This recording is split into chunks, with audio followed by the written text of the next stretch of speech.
Good morning मित्रांनो, मी तुमचा आक्या. मॉर्निंगला आपण सर्वात पहिले निघालो मारुतीच्या मंदिरात. दर्शन वगैरे करून घेतलं बाहेरने, कारण की अक्षयभाऊला आले होते, आपल्याला लेट झालं होतं जायला. आज आपण चाललो होतो आंबेवाली रिसॉर्टला, कारण की अक्षयभाऊची एक लग्नाची डिसेंबरची तारीख आहे.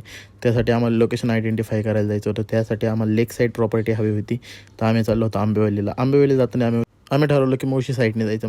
मग काय ते निसर्गाने जे नजरे दाखवले ते बघत बघत आम्ही जायचं ठरवत होतो. जिथं गाडी वळण तिथं वेगवेगळे नजरे दिसत होते. वेगवेगळे धबधबे पाहत येऊन पोचलो आम्ही लोणावळ्यामध्ये.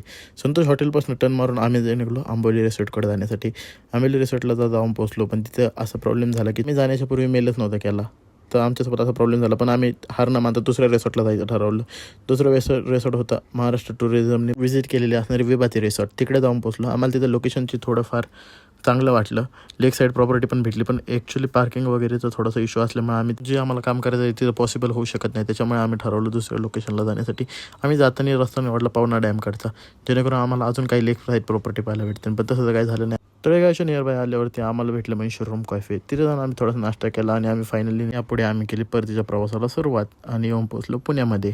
पुण्यामध्ये तर खूप ट्रॅफिक होतं. यायला आम्हाला वाजले रात्रीचे 6. भेटूया आपण परत अनदर ब्लॉगमध्ये.